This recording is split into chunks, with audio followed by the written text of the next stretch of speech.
Notre unique obligation morale, c'est de défricher en nous-mêmes de vastes clairières de paix et de les étendre de proche en proche jusqu'à ce que cette paix irradie vers les autres.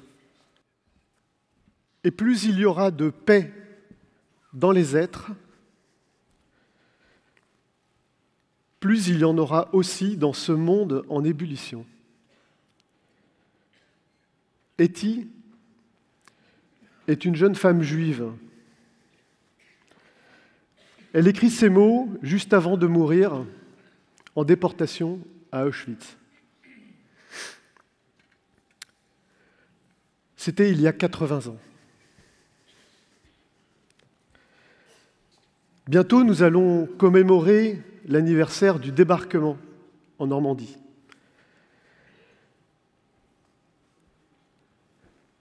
Et la guerre est toujours présente. En Ukraine, en Terre Sainte, le climat économique, politique, social, écologique, géopolitique est tendu. Alors remettons en perspective l'existence de notre mouvement. Depuis 1926, il s'est passé tellement de choses. Nous sommes tous ici dépositaires d'un mouvement qui s'est créé au fil du temps, par l'action de chacun de ses membres.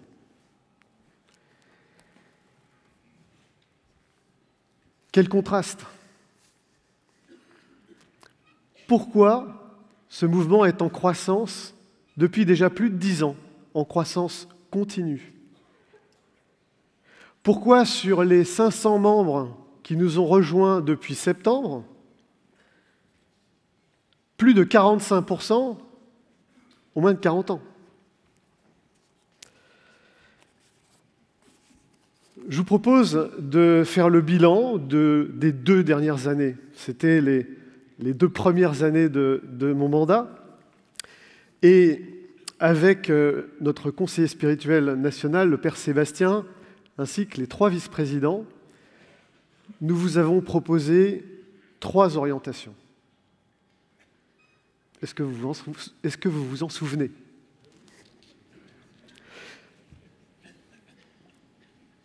Vivre la fraternité, rencontrer le Christ et engager ses talents au service du monde. Alors pourquoi ces orientations? C'était pour créer un nouvel élan, vous inspirer, pour que chacun d'entre vous se sente porté par ces 3 orientations. Et dans ces orientations, il y avait l'annonce de projets structurants. Il s'agissait de les lancer dès le début du mandat pour les co-construire, pour valider leur légitimité. Ce sont des marqueurs concrets de la transformation et de la vitalité de notre mouvement. Alors, ils fonctionnent avec un tempo différent les uns les autres, et je vais vous les présenter. Premier projet, c'est la création de la commission conversion écologique.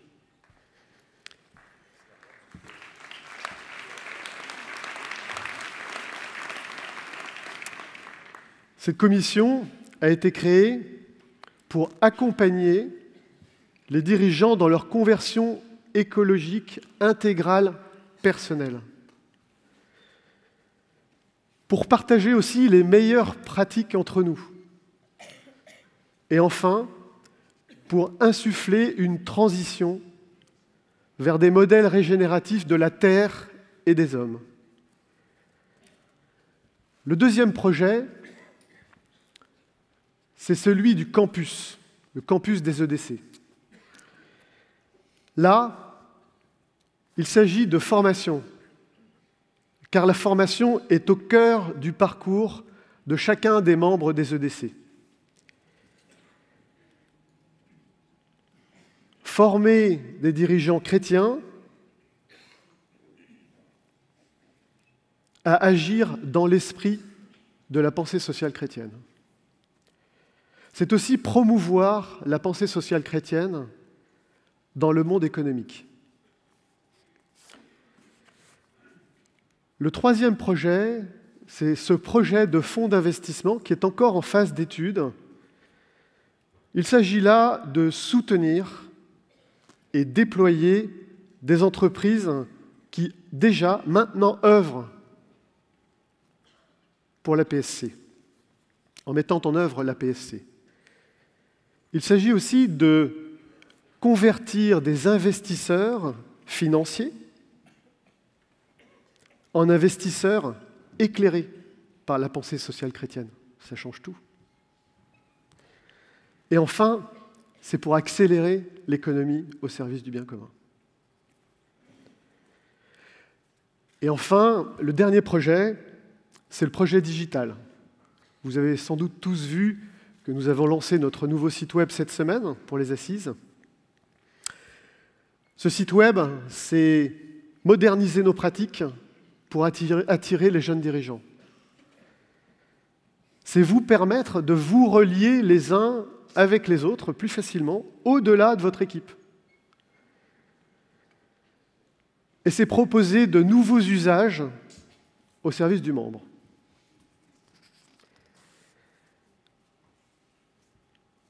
S'il y a bien une certitude, ça c'est ma conviction depuis toujours, c'est que l'équipe est le cœur battant du mouvement. L'équipe, c'est l'appel. J'ai moi-même été appelé plusieurs fois, et la puissance de l'appel, c'est quelque chose d'incroyable. Et je vous avais dit en envoi pour ceux qui étaient là au Havre, à la fin de la messe, il y a 2 ans, c'était mon côté scout, soyez prêts, un jour vous serez appelés. Donc l'appel dans l'équipe, sachez qu'un jour vous serez président d'équipe, ça tourne, donc vous le serez un jour. Le binôme, vous n'êtes pas tout seul président d'équipe, vous êtes aussi avec un conseiller spirituel qui va accompagner l'équipe pour prendre soin des membres, pour les faire grandir. La fraternité, c'est ce qui nous rend uniques. Il n'y a pas un autre mouvement où les réunions, les rencontres ne sont pas nourries de cette fraternité qui vous relie, vous met en confiance et vous permet de partager, de porter les difficultés et aussi les grâces rencontrées dans vos vies d'entrepreneurs et de dirigeants. C'est enfin l'ouverture.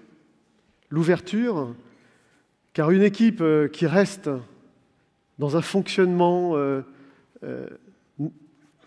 répétitif avec ses habitudes, c'est une équipe qui s'appauvrit. Donc l'ouverture, c'est l'ouverture à d'autres, c'est l'accueil des nouveaux membres et c'est éventuellement l'essaimage de l'équipe. Et enfin, peut-être le plus important, c'est la conversion. Car en rentrant aux EDC, dans une équipe, vous allez vous convertir. Vous allez porter un autre regard sur votre foi, vous allez porter un autre regard sur votre vie dans le travail, dans votre vie d'entrepreneur et de dirigeant, vous allez changer. La conversion, c'est un changement de cap. Et cette conversion, elle est source de fécondité. Alors maintenant, vous vous demandez sans doute comment, puisque hier, à l'Assemblée générale, j'ai soumis le renouvellement de mon mandat aux membres présents, qu'ils l'ont approuvé. Eh bien,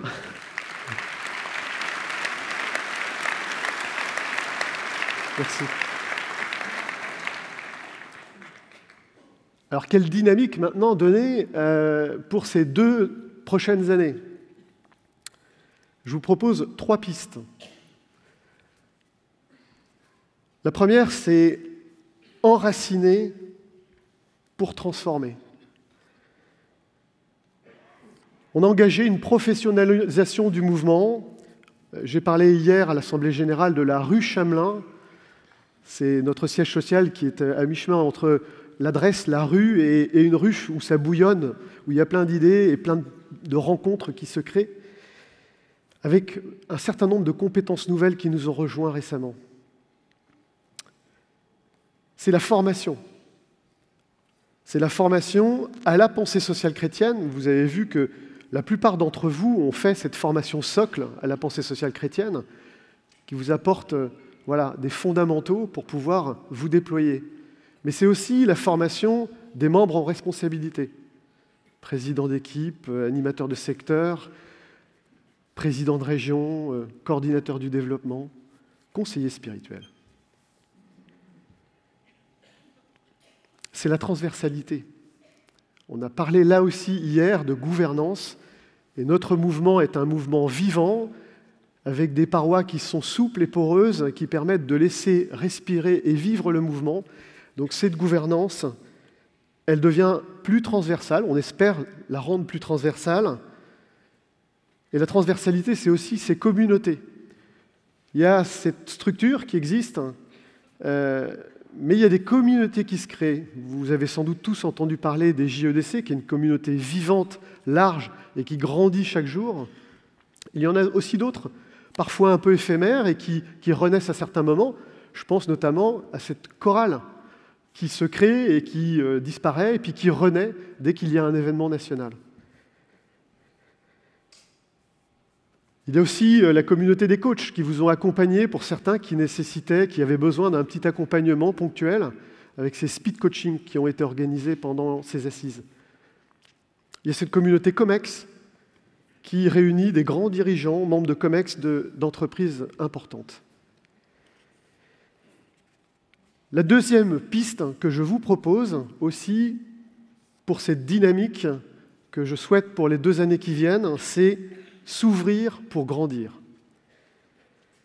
Il s'agit de passer de l'entre-soi à l'accueil.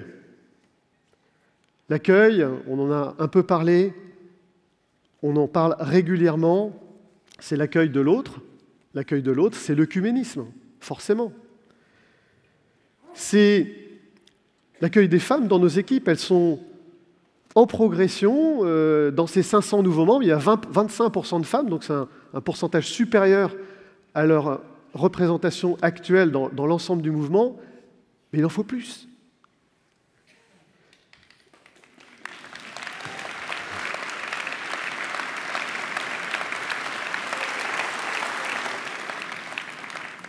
J'ai d'ailleurs proposé à un petit groupe de réfléchir à la place des femmes et des hommes dans le mouvement, qui s'est constitué et qui réfléchit à cela et qui va nous proposer des idées.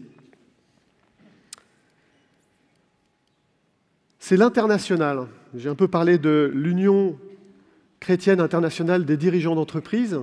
L'international, c'est une dimension, on a parlé de l'Orient aujourd'hui, vous connaissez tous nos liens, j'allais dire fraternels, mais presque charnels avec nos amis libanais.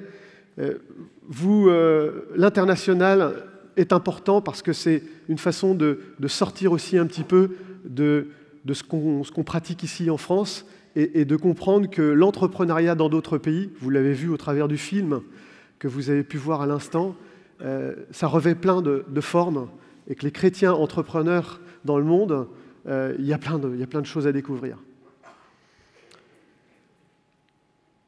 Et c'est enfin le partage de la formation parce que ce campus dont j'ai parlé, il a vocation à s'ouvrir sur des dirigeants pas nécessairement chrétiens et pas nécessairement membres des EDC. S'ouvrir pour grandir, c'est aussi convertir le rapport à l'argent. Sujet pas facile, on va le rendre facile. Certains se posent des questions sur l'usage de leurs cotisations. On a essayé d'être transparent hier sur toutes les actions qui avaient été menées et qui étaient nécessairement financées par cette cotisation que vous versez chacun et chacune. Mais la conversion dans le rapport à l'argent, c'est aussi la fondation. Vous n'êtes pas assez nombreux à donner à la fondation pour soutenir des projets magnifiques. Il y avait une présentation de l'ouvre-boîte à Compiègne il y a quelques instants, à laquelle j'ai participé. Donc plein de projets qui permettent de donner du sens à votre présence dans ce mouvement. Et enfin, ce projet de fonds d'investissement pour là aussi convertir l'investissement, je le disais tout à l'heure, financier, c'est-à-dire voilà, des chrétiens qui investissent sur les marchés financiers, ils ne savent pas où mettre leur argent, ils ne sont pas forcément donateurs, ils investissent.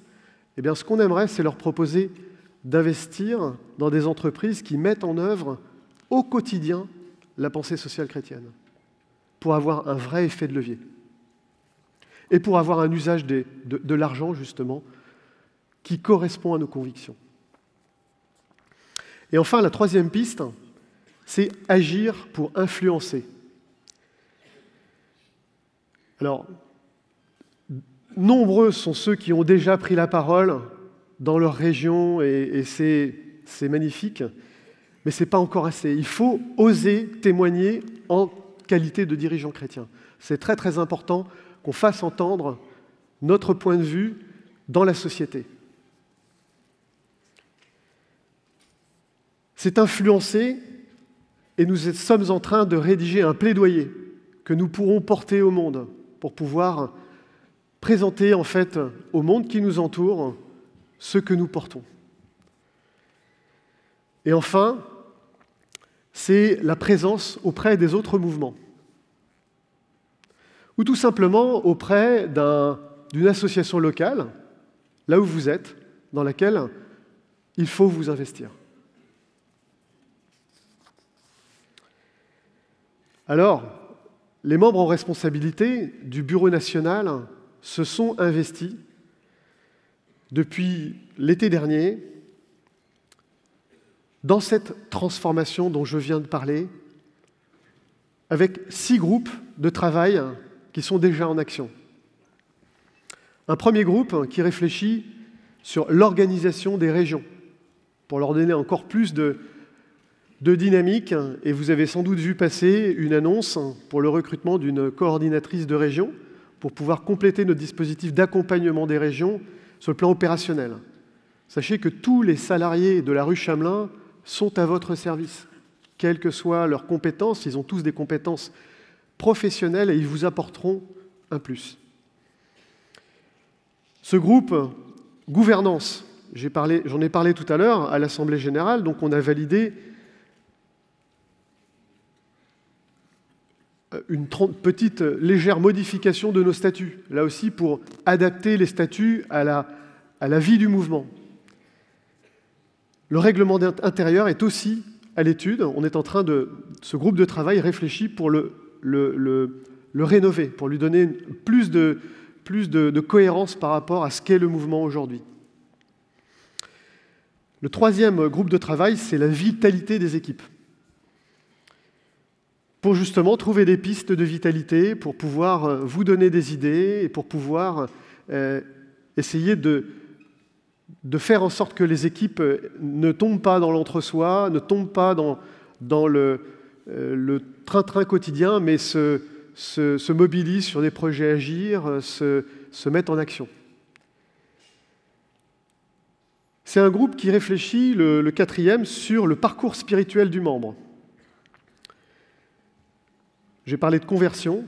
Ce groupe de travail réfléchit justement comment on va accompagner le parcours spirituel du membre aux différentes phases de sa vie de membre dans le mouvement. Un cinquième groupe de travail sur le profil des membres. Il y a beaucoup de réflexions sur mais qui vient aux EDC et quelle est la définition du membre des EDC. Eh bien justement, il est temps de réfléchir pour peut-être actualiser le profil du membre. Ce groupe n'a pas encore démarré, il va démarrer dans les semaines qui viennent. Et enfin, un groupe sur la proposition de valeur des EDC. Voilà, ce groupe n'a pas encore, lui non plus, démarré. Donc vous voyez que votre bureau national est vraiment au travail et essaie de réfléchir à comment transformer le mouvement pour lui donner, pour déjà répondre à tous ces nouveaux membres qui nous rejoignent et pour lui donner un rayonnement beaucoup plus important. Alors, j'en arrive maintenant à la conclusion. Vous le voyez, les transformations du monde sont en cours. Vous comprenez qu'on doit y prendre notre place. Mais rien ne se fera si on ne se transforme pas nous-mêmes, chacun individuellement. Alors je vous propose un projet qui va démarrer là, maintenant, bientôt.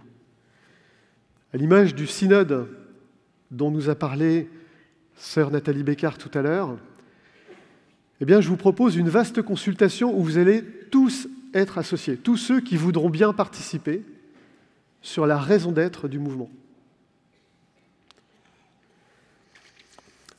Et pour terminer, laissons-nous guider par ces mots du pape François. Allons de l'avant ensemble, tous les chrétiens, dans la recherche de Dieu, avec audace et sens du concret. Gardons le regard fixé sur Jésus et soyons proches, dans la prière les uns pour les autres. Merci pour votre attention.